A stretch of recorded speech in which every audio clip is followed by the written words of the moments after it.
Horror कहानियां थी। अपनी जिंदगी भर की कमाई लगाकर सुमन और अखिल ने एक छोटा सा नया घर बनाया था, लेकिन उस घर में आने के बाद उसके साथ क्या हो सकता था, इस बात का अंदाजा उन दोनों को था ही नहीं। अभी इस घर में आए हुए उन्हें 2 दिन भी नहीं हुए थे। एक शाम जब अखिल घर में नहीं था तो किचन में खाना बनाते वक्त सुमन को ऐसा लगा जैसे किचन की दीवार के पीछे से किसी के बात करने की आवाज आ रही थी। कौन हो सकता है यहाँ पर? इतना धीरे धीरे कौन बात कर रहा है? सुमन दीवार से कान लगाकर बात सुनने की कोशिश करती है, लेकिन उसे कुछ सुनाई नहीं देता। तभी अचानक घर की लाइट चली जाती है और दरवाजे पर जोर जोर से दस्तक देने की आवाज आती है। सुमन दरवाजे की तरफ दौड़ कर जाती है, लेकिन दरवाजा खोलने से पहले कोई आवाज उसके कान में धीरे से सुनाई पड़ती है। सुमन, मैं यहाँ तुम्हारे घर में। सुमन जोर से चीखती है और दरवाजा नहीं खोलती। दरवाजे के बजने की आवाज धीरे धीरे तेज होने लगती है। सुमन लड़खड़ाते कदमों से आगे बढ़ती है और झटके के साथ दरवाजा खोलकर अपनी आंखें बंद कर लेती है। तभी अचानक से अखिल की आवाज सुनकर उसे होश आता है। सुमन, क्या हुआ? तुम इतने घबराए हुए क्यों हो? अखिल, वो लाइट चली गई और कोई है इस घर में। अखिल, मुझे बहुत डर लग रहा है। वो किचन के दीवार के पीछे से किसी की आवाज आ रही थी। कैसी बात कर रही हो? तुमने खुद सारे लाइट के स्विच ऑफ किए हुए हैं। देखो, लाइट तो आ रही है। सुमन, तुमने घर में अंधेरा क्यों किया हुआ है? और किसकी आवाजें आ रही थी? चलो चलो, मैं जाकर चेक करता हूँ। नहीं अखिल, मैंने लाइट ऑफ नहीं की। और मैं क्यों लाइट ऑफ करूंगी? ये देखो, ध्यान से देखो, घर के सारे स्विच ऑफ हैं। तुम भी ना कमाल करती हो सुमन। तुम्हारी तबीयत तो ठीक है? ये देखकर सुमन और भी ज्यादा डर जाती है कि सच में लाइट के सारे स्विच बंद थे। सुमन समझ नहीं पा रही थी कि ये सब किसने किया होगा। ठीक उसी वक्त अखिल किचन की तरफ जाता है और सुमन को ऐसा लगा जैसे पीछे से किसी ने उसके कंधे पर हाथ रखा। उसने जैसे ही पलट कर देखा, एक साया उसके घर के दरवाजे से बाहर निकलता हुआ नजर आया। अखिल, अखिल यहाँ आओ, देखो कोई तो है। अभी अभी मैंने उसे बाहर जाते हुए देखा है। सुमन, मुझे लगता है कि तुम्हारी तबीयत ठीक नहीं है। अरे, मैंने किचन में भी जाकर देखा। पास वाले घर में जो लोग हैं ना, उनसे बात करने की आवाज आ रही है। एक काम करो, तुम जाकर आराम करो, मैं खाना खुद परोस कर खा लूंगा। ओके? तुम बेडरूम में जाओ। जाओ। नहीं अखिल, मैं अकेले नहीं जाऊंगी और अब इस घर में मैं एक दिन भी नहीं रहना चाहती। थोड़ी देर के बाद सुमन और अखिल दोनों ही बेडरूम में जाकर सो जाते हैं। डर की वजह से सुमन को नींद नहीं आ रही थी, लेकिन फिर वो गहरी नींद में सो जाती है और सुबह जब सोकर उठती है तो उसने देखा कि अखिल ऑफिस के लिए तैयार हो गया था। अखिल, आप कहाँ जा रहे हैं? मुझे इस घर में अकेला छोड़कर आप कहीं नहीं जा सकते। देखो सुमन, मेरा ऑफिस जाना बहुत जरूरी है। कल तुम ऐसे ही डर गई थी। अब परेशान मत हो और मैं ब्रेकफास्ट बाहर कर लूंगा। ओके? जब तुम्हारी तबीयत ठीक लगे तो तुम खाना बनाकर खा लेना। और हाँ, अगर तुम कहो तो मैं तुम्हारे लिए बाहर से खाना भिजवा दूं।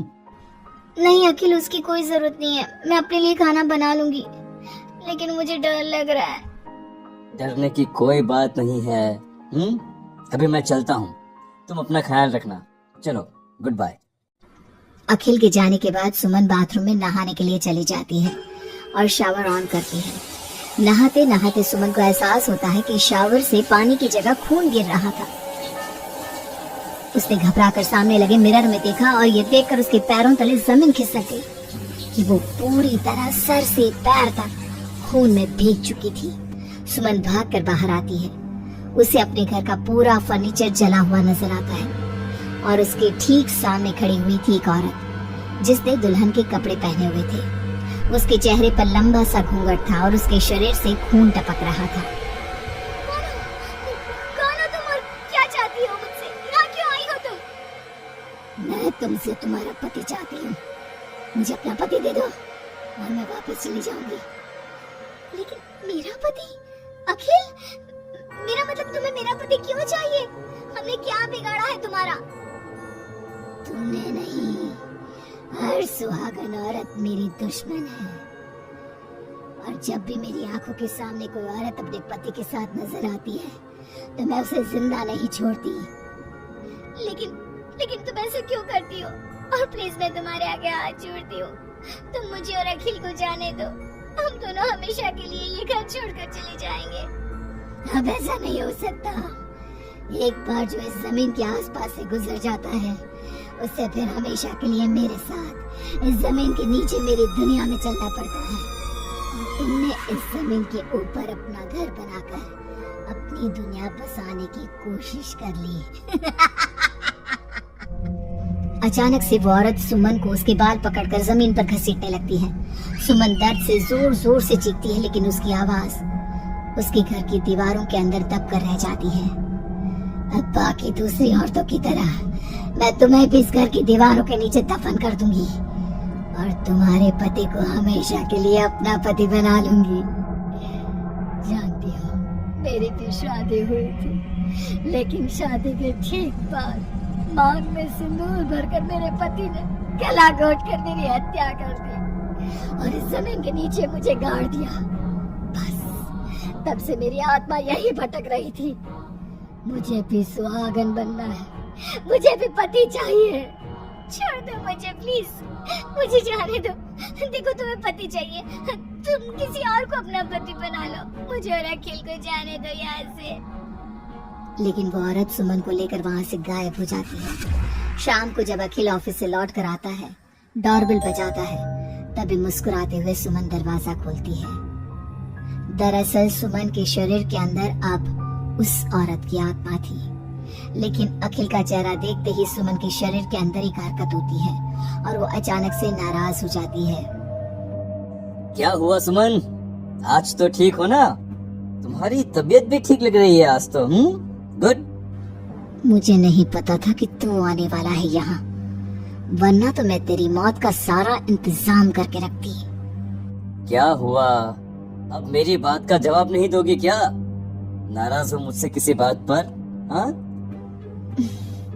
ऐसी तो कोई बात नहीं है। जाओ, डाइनिंग टेबल पर तुम्हारा फेवरेट खाना लगा दिया है, जाकर खा लो। हाँ, खुशबू तो बहुत अच्छी आ रही है। वैसे भी सुबह से कुछ खाया नहीं है। थैंक यू यार, मैं जल्दी से जाकर खाना खाता हूँ। ओके? अखिल जैसे ही खाने की कटोरे का ढक्कन हटाता है तो वो हैरान रह जाता है कि वहाँ पर सुमन का कटा हुआ हाथ था। उसमें पहनी हुई चूड़ियों से वो सुमन के हाथ को पहचान जाता है। खाने की जगह सुमन के शरीर के छोटे छोटे टुकड़े काटकर उस आत्मा ने अखिल के सामने परोस दिए थे। अखिल घबराकर वहाँ से भागने लगता है। तभी सुमन के शरीर में मौजूद वो आत्मा अपने असली रूप में आकर अखिल के सामने खड़ी हो जाती है। कौन हो तुम और क्या किया तुमने मेरी पत्नी के साथ? हाँ? इसका मतलब वो ठीक कहती थी कि इस घर में कुछ गलत है। कहाँ है मेरी सुमन? तुम्हारी सुमन के मैंने छोटे छोटे टुकड़े करके उसका खाना बना दिया और उसकी आत्मा को मैंने इस घर की जमीन के नीचे दफन कर दिया है। वो कैद हो गई है यहाँ हमेशा के लिए। तुम भी उसके पास जाना चाहते हो? मगर क्यों किया तुमने ऐसा? क्या दुश्मनी थी तुम्हारी और मेरी पत्नी? पहले तो मैंने तेरी पत्नी को सिर्फ इसलिए मारा क्योंकि मैं तुझे अपना पति बनाना चाहती थी।